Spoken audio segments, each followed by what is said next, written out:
Today we welcome Leila Stuart from Canada onto the show. And Leila is just such a wise woman who's been in yoga and somatics for so long. There's so much goodness that came from this episode. I learned so much. I think one of the biggest things that you can expect as you listen for the next hour is this idea that the anatomy that we learned dissecting and, memorizing all the bones and the joints and the muscles, that is not the anatomy of the modern yoga person. That's important to learn all of those origins and insertions and joint types, but it's so different than the lived experience of your anatomy inside of you and how it functions with your nervous system, with your thoughts, with your mind. That this lived experience is how we're really going to not only learn anatomy for ourselves and start to feel our bodies again, but it's really the only way to teach it to those that we love, especially for those of you that are yoga teachers, yoga therapists, somatic body practitioners, that through learning your own internal experience of anatomy, can you then share it with others? And one of the things that I talked to Leila off camera about was this lifelong journey of moving from kind of being a type A person who's a go-getter, who maybe even disconnects from their own body to pay attention to the external stimuli out there so we can be successful and work harder and produce more, that the journey of lived experiential anatomy is to deconnect, to delink the senses from all of that external stuff out there, turn the senses and the mind inward. As we know in yoga, we call this pratyahara, so that we can start to feel and sense and respond to our own sensations and feelings inside with self-compassion. And that when we are able to do that, to turn inward and feel again and have self-compassion and respond with appropriate lifestyle, appropriate choices, work habits, sitting habits, sleep habits, food habits, hydration habits, when we can really start to feel what our body is needing, that's when we heal from things like chronic fatigue, autoimmune diseases, chronic pain. So it's through turning inward that we begin to understand what our body needs. And then one last thing, I want to kind of just plant a little seed here for you before we get into it with Leila. That is, sometimes we think that when we have a lot of pain or suffering, when our body isn't functioning the way that we want it to, that we need to close down and do less and stay home and make our life smaller. And I can understand that. I've been through chronic pain. I get it. But what Leila had done, which is so fascinating, is that she found her dharma. She found her purpose. And through fulfilling her purpose and staying focused for a couple of decades on this purpose of bringing experiential anatomy to the world, she has in turn healed herself, which the consequence of that is that now she's out in the world more, teaching, offering, being of service to the world. So I guess what I want to tell you is that sometimes when you feel like shrinking and having a smaller life, maybe you just need to find your purpose, and that will actually heal you. The game is not over. There's still hope. So go inward and find your purpose. All right, let's go meet Leila. Hello, everybody. Welcome to the Yoga Therapy Hour. This is Amy Wheeler. We're in the second half of 2025, and we've spent this entire year telling stories of health, healing, and beyond with yoga therapy, yoga, and Ayurveda. I hope you'll join us for the second half of the year, where we hear people who are courageous and generous and authentic and kind, telling about their life experience so that they can help others out there who might be going through something similar. Let's get into season 9 and hear more stories about people just like you. All right, on to the show.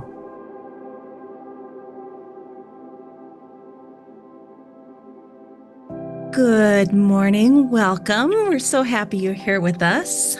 I am very happy to be talking with you in person. You know, we've emailed for many, many months, not just preparing for this conversation, but just communing together. And because it's been an email, I've never have gotten to ask you, do you say your name Leila or Lila? Leila. Wonderful. So where are you joining us from today, Leila? I live in a small town just south of Vancouver, right at the US border. I can see Washington across the bay there. Wonderful. From my window. Yeah. And you've just gotten home from a long trip. Tell us a little bit about that. Well, my meditation practice is really important to me, and I am a dedicated meditator, and I've been initiated into a lineage. And so every year, I try to go to 10-day, it used to be 2-week or 15-day, but now it's only 10 days, meditation retreat near Bangalore with my spiritual teacher. And it's very primitive. The beds are really hard. The pillows are all lumpy. You get a bucket of hot water at 5 a.m. and you meditate for many, many, many hours a day. Wow. We'll get into the whole Panchakarma thing, but I also wonder, do you sometimes pair your cleansing and Panchakarma with the retreat on meditation? I haven't. The meditation retreat is in the summer, and I tend to go for Panchakarma in the winter. Okay. We'll get to that. Let's go all the way back and start at the beginning. You had written me that twice in your life, yoga and Ayurveda had completely saved you. So, where do you want to start with your story? And then that saved me a third time, but we'll get into that. Okay. So I got into yoga when I was 19 because I had hurt my back. I was a landscaper first year out of university. And at age 19, of course, I knew nothing about my body. And I didn't know how to take care of it doing that hard work. And I was also on a war canoe team. So I was always paddling on one side. And by the end of the summer, I could barely walk. And when I went back to university, I was so uncomfortable sitting. I was having to shift position every few, 10 seconds, 30 seconds, crossing my legs, sitting cross-legged in the desk. I was so uncomfortable. And a friend said, my mom is doing this thing called yoga, and it's supposed to be good for your back. That was in 1973, 74. And there were not very many yoga classes around. I couldn't find any. So I bought a book written by a Canadian guru. It's called The ABCs of Yoga by Corinne Zebroff. And I taught myself how to do yoga. And I found that if I spent 30, 40 minutes every morning, I could get myself out of pain, and I could do things during the day, like a forward bend or put my foot up on a chair and do a lunge or do a twist. And that would settle me enough to be out of pain. And I managed my back pain like that for about, 15 years until I actually found my first real yoga teacher and did my first yoga teacher training. And yeah, so that was the first time. And because yoga for me has always been associated with therapy, with healing, that's all I've ever thought of it as. So, quick detour. Thank you for sharing that, because just knowing that you have this self-empowerment to get yourself out of pain is so powerful. But what you just said really strikes me, that yoga had always been therapeutic for you. Do you see a big difference between therapeutic yoga and yoga therapy? I'm having this discussion with a lot of people. Well, because I've taught yoga therapy for so long, I do have a distinction. So for me, the distinction is that therapeutic yoga can be taught by any yoga teacher. But yoga therapy can be taught only by a trained yoga therapist who has the extra information, the extra knowledge, experience, and qualification. There was no accreditation when I was teaching my course, except for the last cohort. And so I gave a certificate, and that meant something to people. Yeah, so now I think that the accreditation process is important. But now, with all the stuff that's going on with IOIT, I'm not so sure. Yeah. I don't want to side rail your story, but I think these are important discussions for us who've been in the field for a long, long time Yeah, to be yeah. talking about. So, I was on the IOIT committee of schools from its inception, so I was in on all the conversations. I think you were too. And I was advocating for tiered accreditation, so a 300-hour, on top of a 200-hour, 300-hour, 500-hour, and then 1,000-hour. And no one was interested in that. No one even commented on it. I wrote an article on it that was published in Yoga Therapy Today, and it was just a non-starter. so the lower levels, maybe the 300 and 500, could be therapeutic yoga Yeah, leading to yoga therapy. yeah, yeah, yeah. That would have saved us a whole lot of heartache, wouldn't it have?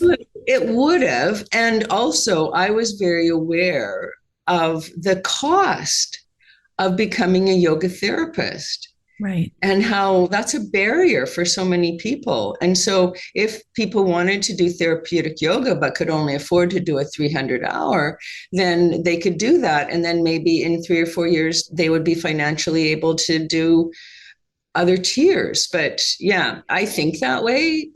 I'm a really bad promoter and I don't charge what I should, but because I want it to be accessible, I want what I do to be accessible to people. Yeah. And maybe if we had taken that route, I mean, I don't know what's right and what's wrong at this point, but if we had, maybe all the people that had invested so much heart, soul, finances, time, energy to get the 1,000 hours wouldn't have been upset when the Yeah. backtrack happened to the 300 or 500, because it's like, wait a minute. Yeah. You can't backtrack on us now. We're the ones who put our lives on hold. So Yeah. it's so complicated. But Yeah. let's go back to your story. So you have found a way to be self-empowered and get yourself out of pain for about 15 years. Yeah. Then you decide to become a yoga teacher. Yeah. Well, I've always been interested in movement. And I was lucky enough right from that time to find movement teachers in the mind body tradition. Now we call it somatics. I was interested in dance, and so I took dance classes, and always the universe was guiding me to teachers who were working in that realm. So movement and yoga has always been for me more than the physical, except in the very beginning when I was just learning it. But yoga, as you know, when you practice it, it reaches out and grabs you, and then it becomes your life. And so when I found this yoga teacher, and she's again a grandmother of many yoga teachers in Canada, she worked energetically. So she taught us how to move prana and how to access our emotional bodies. What I learned in my first teacher training and in subsequent trainings, I've always been lucky that way to study with people in that mind body tradition, is that yoga is a transformative process that starts with the body and ends with your whole self. I love that you're saying this. There's just so much wisdom that comes from doing this since 1974. I am just thrilled to have you here. So, how do you differentiate that from somatics? Because I think that's interesting. Where does that line lie for Yeah. you? Well, for me, because yoga is union, is connection, is integrating the so called different aspects of ourselves, I do a lot of somatic type work in my work of experiential anatomy. And so if it's done with that intention of unification of self, then it's yoga. So Mm. when I swim, it's yoga. When I'm having a conversation with my partner, it's yoga. So there's this Sanskrit word, upa yoga. Have you ever heard that? Mhm. Yeah. Yeah. So Upa yoga is bringing yoga into your life. Yeah. And you can bring your yoga into every moment of your life. And so for me, the term somatics, as formulated by Thomas Hanna, designates a particular kind of work. So my main movement teacher, her work, she termed embodied practice.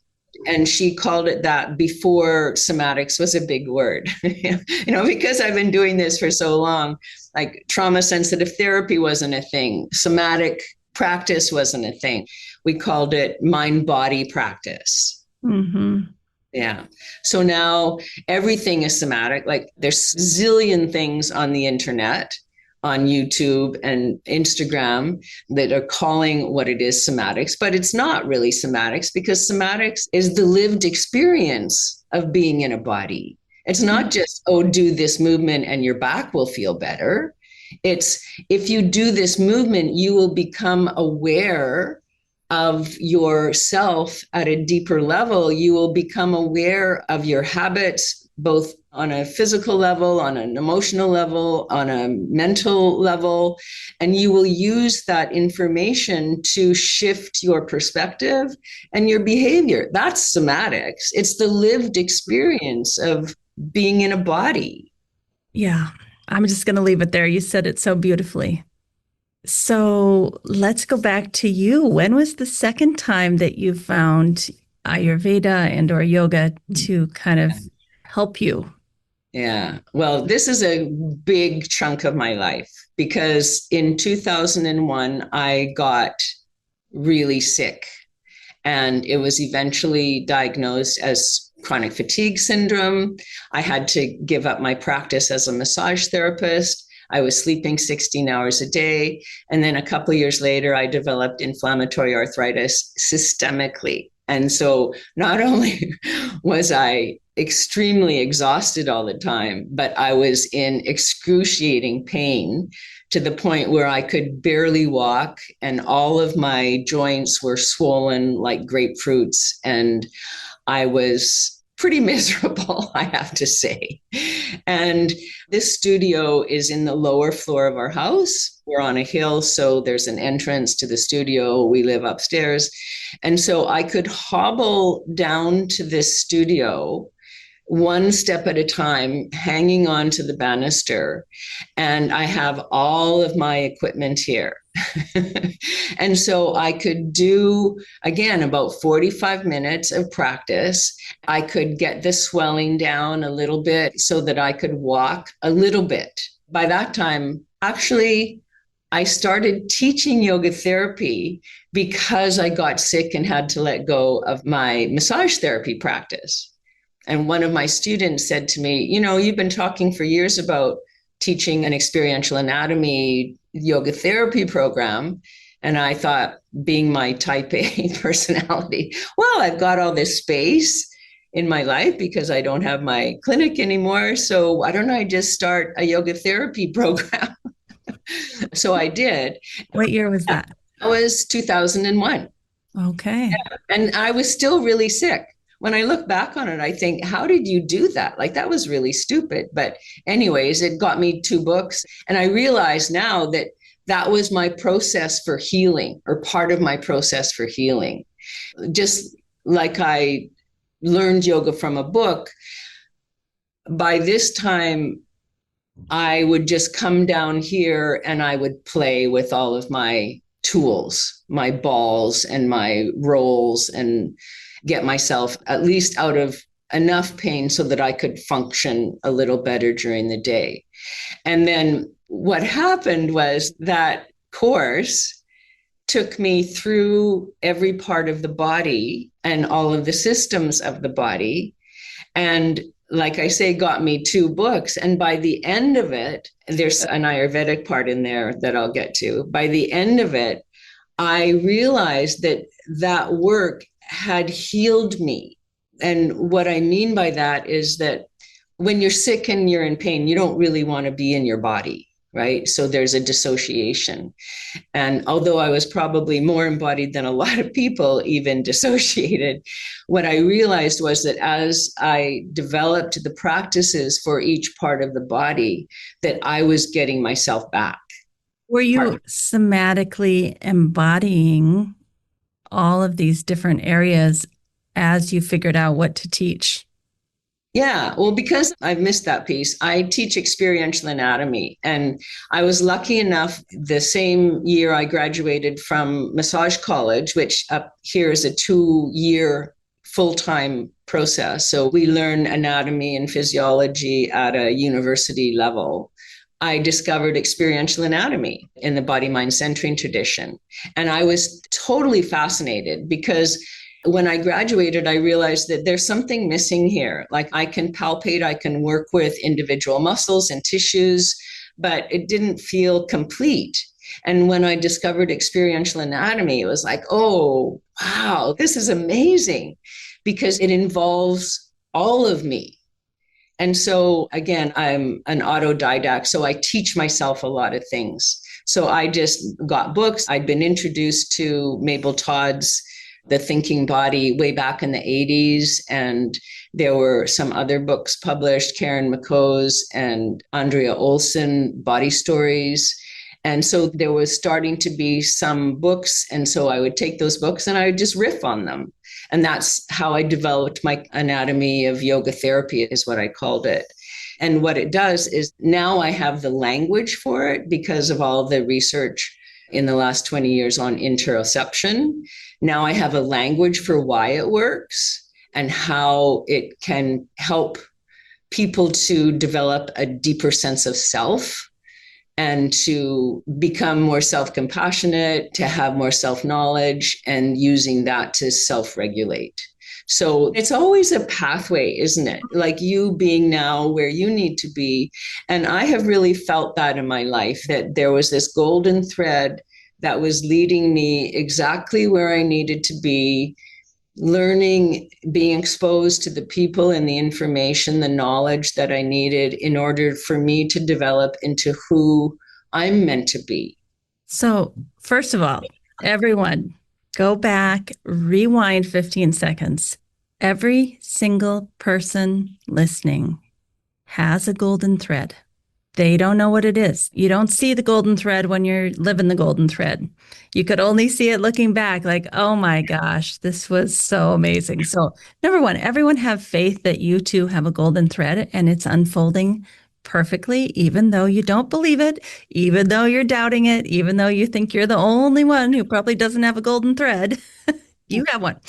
I'd like to take just a moment away from the episode to tell you about something that's really precious to us here at the Optimal State, and that's our Monday night Sangha.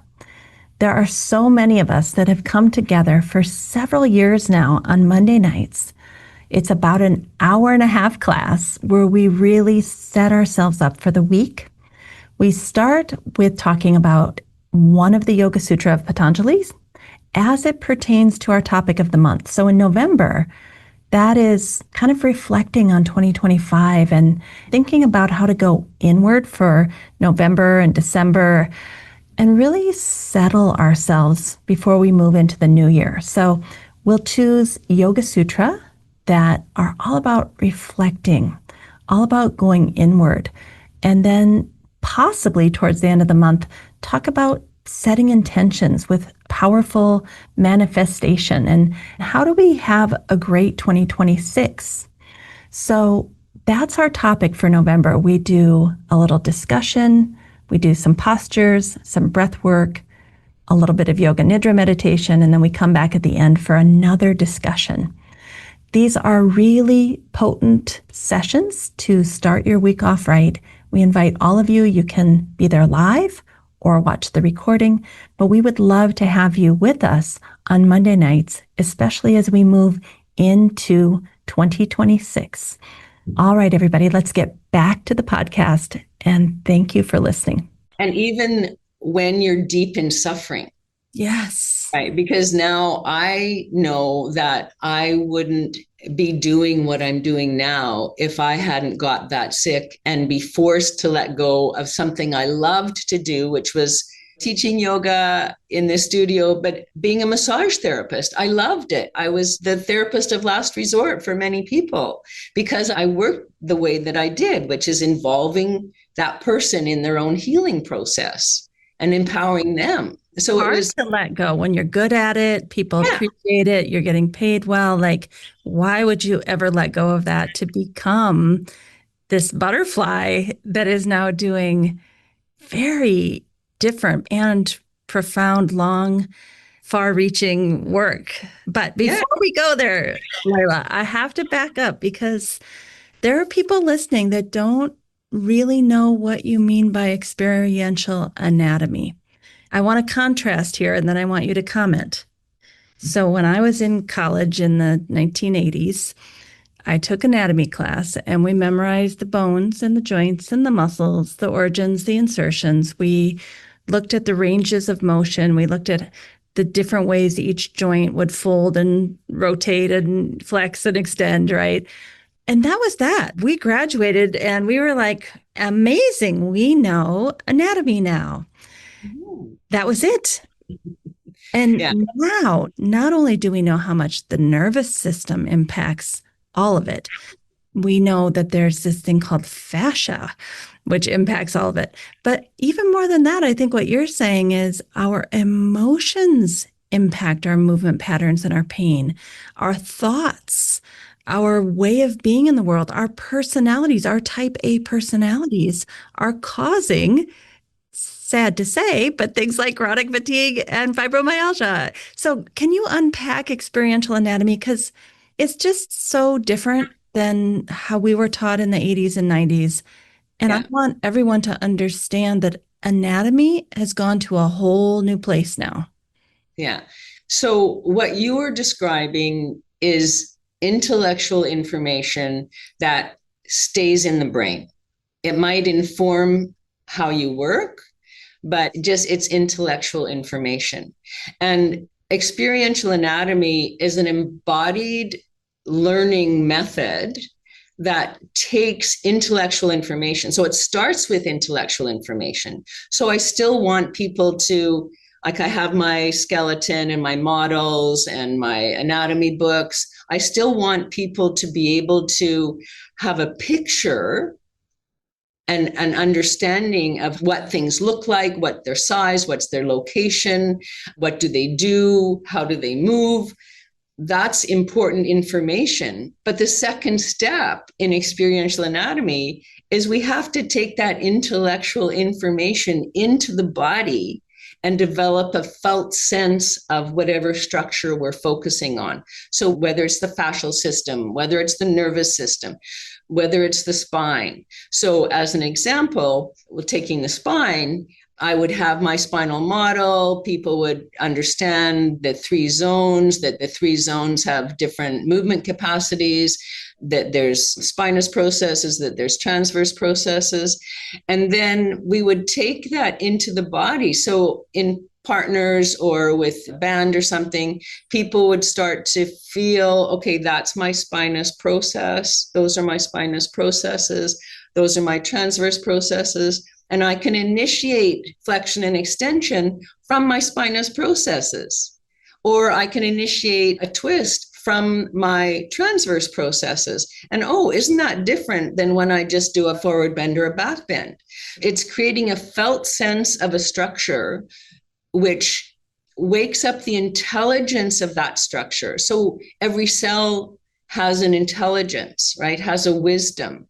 And so when we go that deep into the body, then not only is it awakening the intelligence of that structure, but it's refining the maps, the sensory and motor maps in the brain. And so it creates this gestalt of experience because all of those processes, the interoceptive process, really the interoceptive process, that's what it's all about. It, as you know, connects with the limbic system, with the cerebral cortex, so that all of us are become involved in that experience. So it becomes the lived body. And then the third step for me of experiential anatomy is taking that embodied awareness into everyday life and into your movement practice, whether it's yoga or sports or whatever. So I have golfers or hockey players who say they're better at what they do because of experiential anatomy. Or I swim from my spine or from my pelvis as an engine. So what it does is it brings healing, because this work is healing work. It brings the healing into every moment of every day, because your awareness can be, how am I reaching for that? How am I walking? If I bring this awareness into it, then how does that change? Is that better? Is that neutral? Or is it not helpful? So experiential anatomy is a living process that is really yoga, because it's bringing in all of the koshas. So I want to give an example of this because I'm doing it right now. I've had some back pain recently. And when I walk, I'm aware of, oh, there's the zing. Okay, it's on the left side today, or it's on the right side. It's a little higher, a little lower. How does it feel when I use my walking sticks? Does that make it feel better? Does that make it feel worse? What if I take a longer stride? What if I take a shorter stride? What if I step side to side every once in a while just to give myself different ranges of motion? What if I lean up against the fence and do a little forward bend every 10 minutes in my walk? Like, I'm kind of using my own body as a laboratory to figure out what works for me. Does it work better if I do my yoga stretching before or after? What if I break it up into morning and evening walk instead of one long walk? Like, I'm really wanting to get my steps and movement in, but I'm also needing to honor this pain signal that is talking to me. Does it make a difference if I drink more water? Does it make a difference if I'm talking politics with my husband? And in fact, it does. Absolutely. Yeah. So that's bringing all of you into it. And then to bring the experiential anatomy piece into it, it might be, how does the pain change when I initiate my walk from my psoas muscles or from my spinal engine? Or how does it change when I walk with my foot triangles?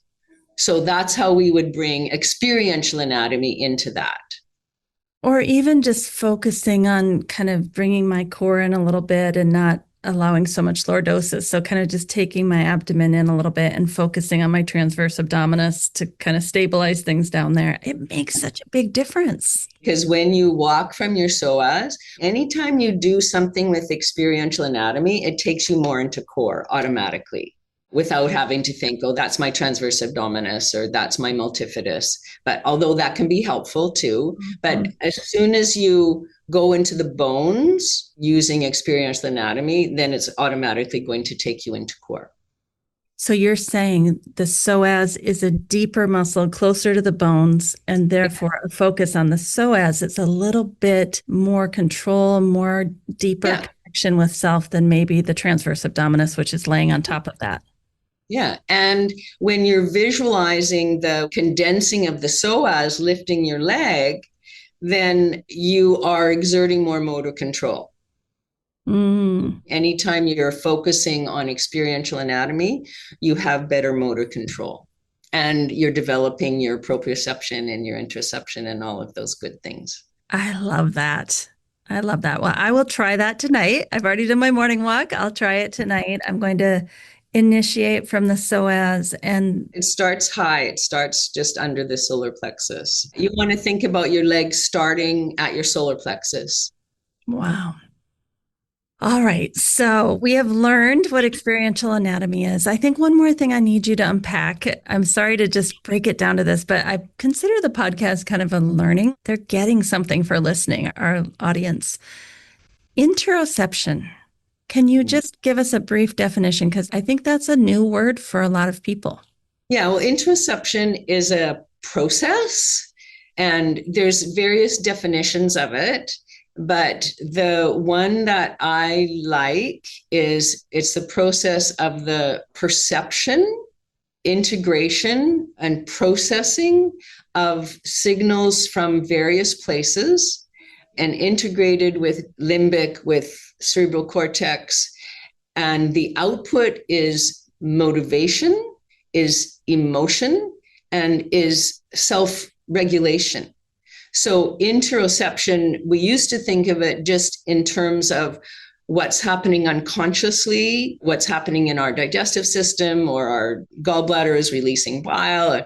There is an unconscious, visceral aspect to it, but we can also bring interoception into consciousness, because for me, it's a sense of armness, that I have an arm, and that it's the feeling sense. So proprioception is the perception of movement in space and relationship to ground, to other parts of the body.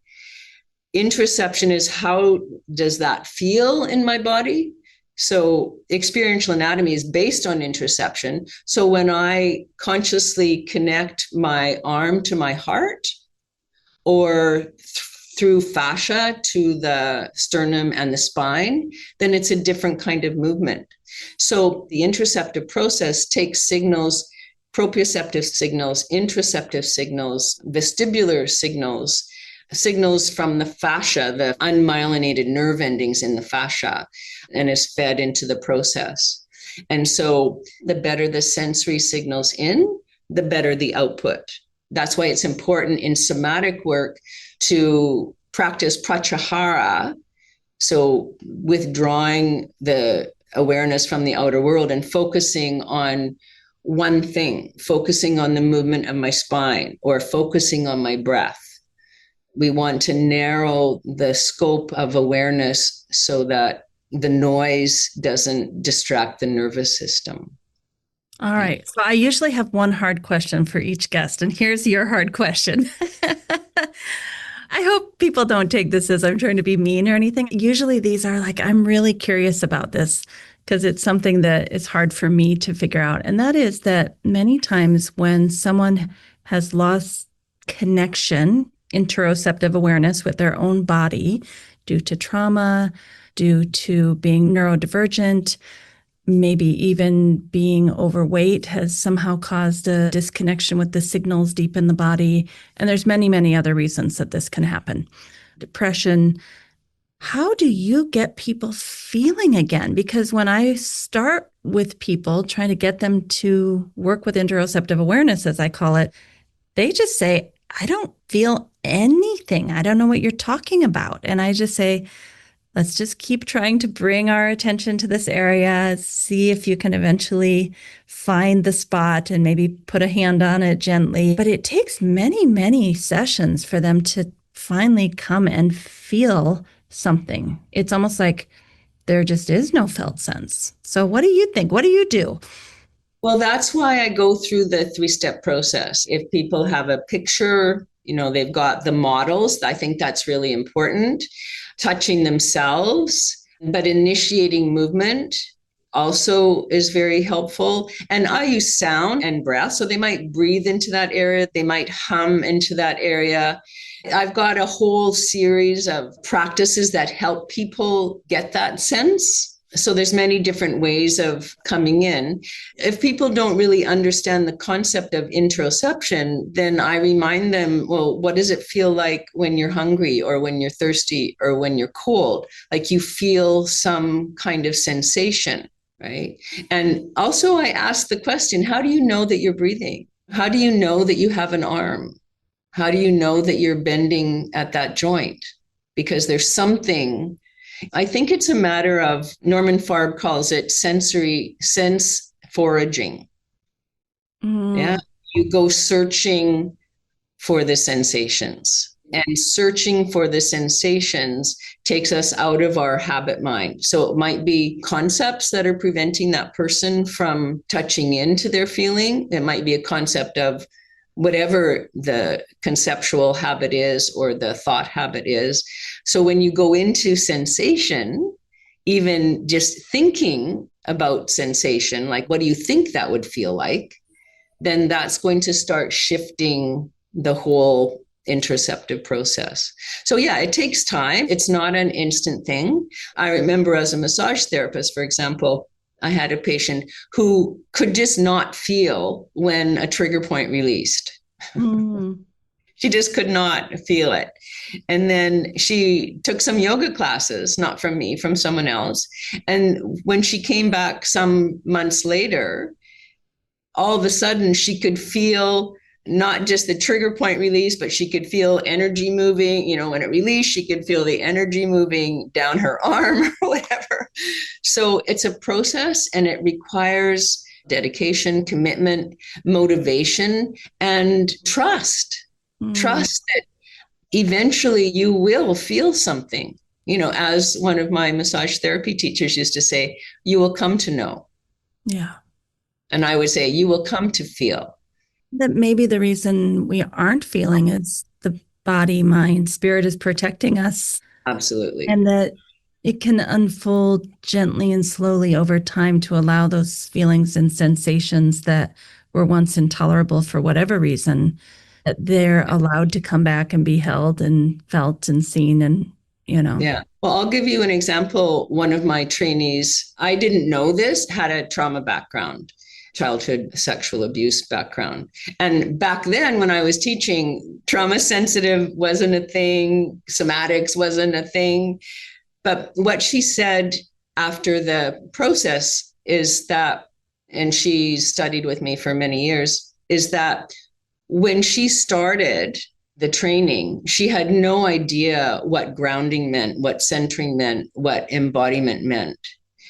But through the process, and the example that she gave is she could feel her femur.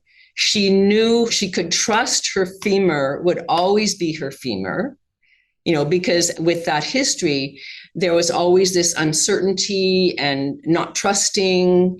And so through the process of going part by part by part during the course, she came to trust her body and herself. And she understood what grounding means when you're in your feet and in your pelvis. And centering means, well, I can find my center by going to my spine or my spinal cord or Shushumna, right? And part by part, she got herself back. That's so beautiful. Yeah, so I think of it as trauma therapy through the back door. So we don't address the trauma, but we just say, okay, well, let's see what's safe for you in your body. And maybe that's starting with your fingers and your toes, because that's usually pretty safe. Yeah. I love that. I love that we don't go in and address the trauma head on and what happened and kind of reinforce the story and the feel, that instead we're like, let's introduce you to a feeling sensation in your body again that's safe. And let's just slowly build on that over time. Yeah. And I always start with the feet. So that's pretty safe. Yeah. So, Leila, I assume that you came out of this chronic fatigue and the arthritis through all of the teachings and learnings and sharings and experiencings that you had over this long period of time. But you said there was a third time that yoga and or Ayurveda had kind of saved you. What's the third one? Well, Ayurveda really saved me from the chronic fatigue and the arthritis. I'd been sick for 9 years by the time I got to India for my first 3-week Panchakarma. After 3 weeks, I didn't have grapefruit knees anymore. My knees were just like normal knees again. And I had been in a wheelchair in the airport because I couldn't walk. And I still had to be in a wheelchair the next time I went. But over time, I think it took 3 times before they started giving me heavy duty treatments because I was so sick. But again, patience. First time I got my hope back. The second time I got some energy back. The third time I got my joy back. Like each time I went, there was a huge shift. And each time I went, there was not just a physical shift, but there would be some kind of recalibration in the other koshas. It was quite dramatic. And so I credit really Ayurveda for my healing. And then writing the second book, which is my sort of opus on experiential anatomy, taken from the training that I taught. During that time, I hadn't really got my jive back, and I was feeling really unself confident and afraid to be in the world because I'd been out of the world for so long. I hadn't got my groove back. But going through the practices over and over and over again, writing the book, trying to get just the right language for the practices. By the end of the book, I realized that I got myself back. I got my jive back and I was fully embodied. So now I feel like I can be in the world with confidence, with, here I am kind of thing. And so the Ayurveda got me to the place where I could even contemplate being in the world. And then writing the book and the practices got me to the place where, yes, you can be in the world with confidence, with vitality, and share what you've learned. It is so powerful to hear that. Number one, just watching you over all the years that I've seen you out there, I would have never, ever guessed that you had lost your jive. Like show up so looking so radiant and colorful with the beautiful halo of golden hair and the bright eyes. Like, who would ever guess that you even went through that? I think my pranic body was always pretty strong. And people would say that, well, you look great. And I would say, well, I wish that I felt as good as I look, but I'm really glad I don't look as bad as I feel. As women are aging, the whole thing about how we look and how we feel, I'm sorry I'm laughing, but it really is a thing. It is a thing. It is. Oh, goodness. So, as we close up here, in your mind, what happened that suddenly, I mean, you had your pranic flow, but what happened that gave you the confidence to come out and teach this to all of us? I think for me, you teach what you need to learn. Mm. Yeah, you teach what you need to learn. And of course, I didn't know that I needed to learn that, even though throughout my life I've projected confidence. There was a disconnect inside. So I was extremely shy and unconfident inside. And so, what the process of creating the work and writing about it and teaching about it has done for me is it's brought congruence between what's inside and what's outside. Beautiful. So let's just take a moment to look at your beautiful website, leilastuart.com, Leilastuart, leilastuart.com. Leila. Leila, thank you. And what is experiential anatomy? You describe it. You talk about your classes and your workshops. You have an about section, resources, videos, audio, blog. We could go to your book, Experiential Anatomy. And what is the second book? The second book I wrote with Donna Fari, it's based on the SOAS module of my training. And she had asked if she could use some of my handouts in her trainings and found such incredible results that she asked me if I wanted to co-write a book with her. So and we that's did. Called Pathways to a Centered Body. Mm-hmm. Yeah. And one thing I have to say about your books is that they're beautiful. It's an experience of savoring like these beautiful pictures. Was that intentional for you? Do you value that kind of beauty and art? Aesthetics for sure. Yeah, it's Yeah. very important to me. Yeah. Well, and then because it's evocative, having simplicity in a yoga studio brings a certain energy, and having something beautiful evokes something in you when you look at it, just like a beautiful music or reading a poem, it's evocative. Yeah. It's true. So, any last words of wisdom for us? Well, I think that everybody should learn some experiential anatomy, that it takes you in, like there's this rich world inside of us, whether it's bones, muscles, fascia, organs, energy currents, emotions. Like there's this incredible world inside of us that when we access it, we are accessing our wholeness and we can live from our wholeness. And yoga taught with somatic awareness takes you into that, takes you inside so that you can live from your wholeness. You can express in the world your whole self, not your segmented self. And so I guess my message would be go in, go in.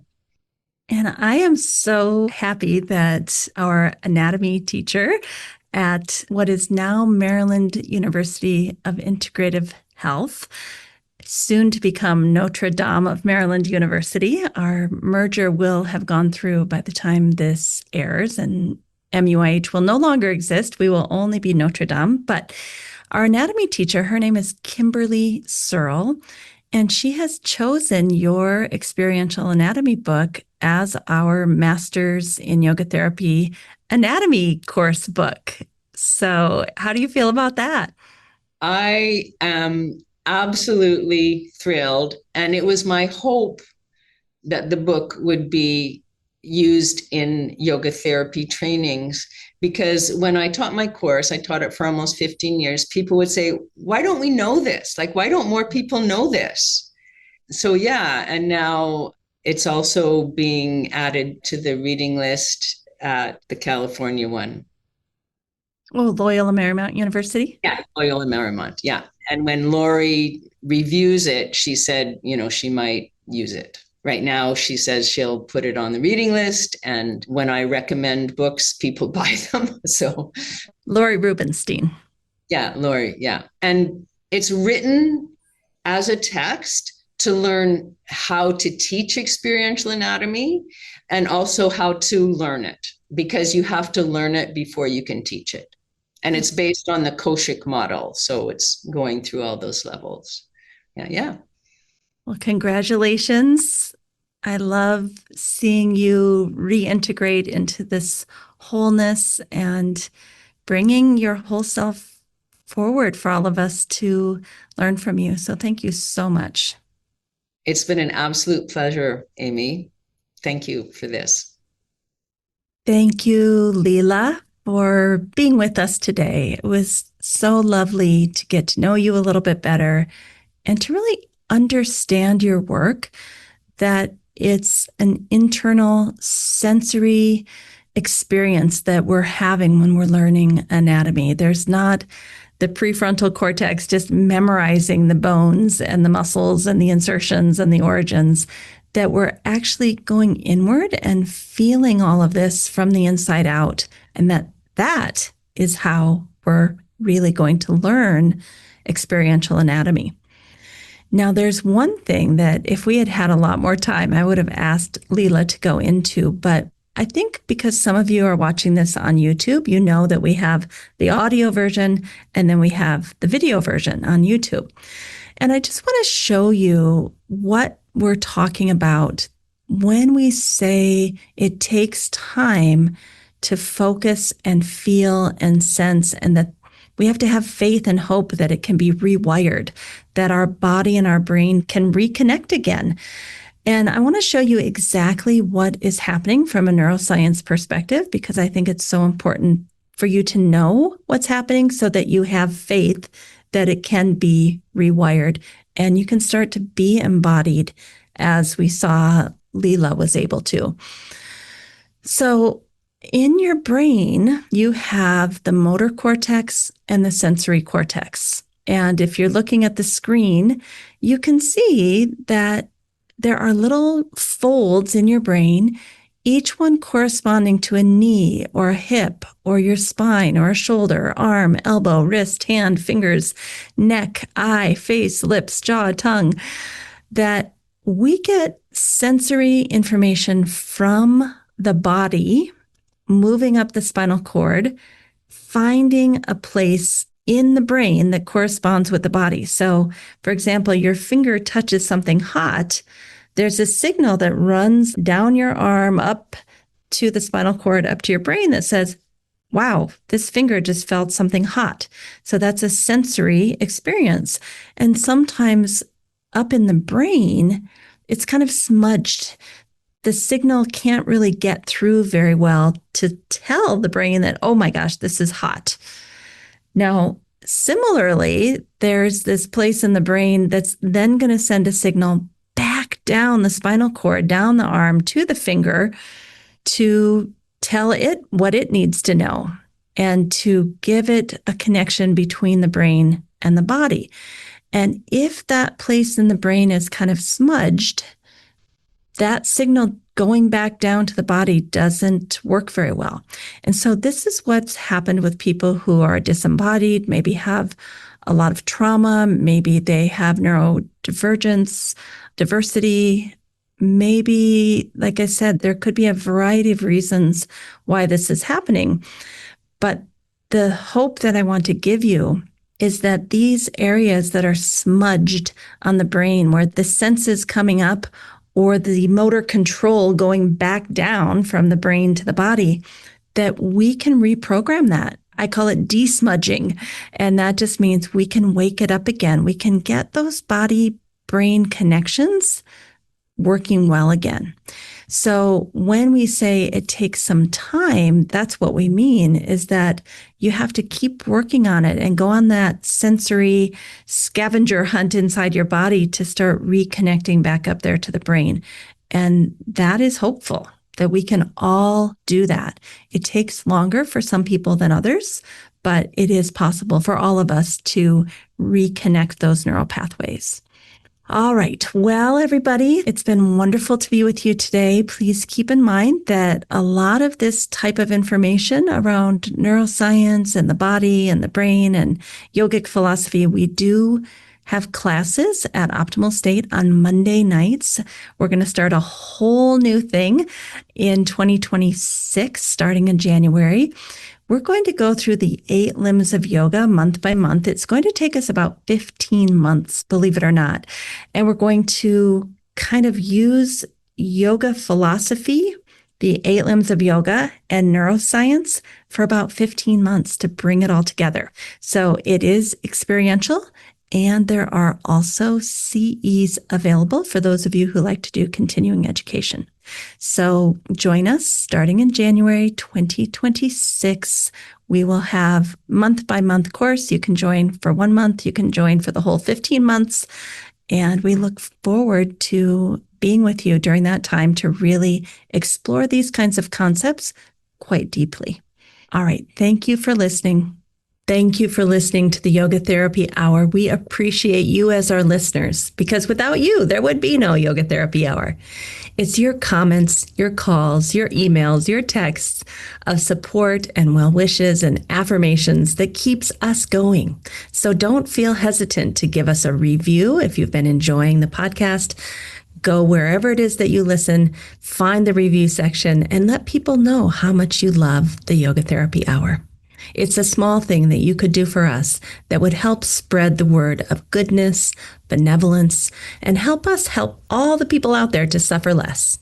All right, everybody, have a great week. We'll see you next week. Thank you for listening to the Yoga Therapy Hour. We wish you a wonderful week. We hope that somehow, in a small way, we've contributed to your well-being so that you can go out and share that well-being with others. That's what life is all about, bringing in the goodness through you and then shining it out to the world.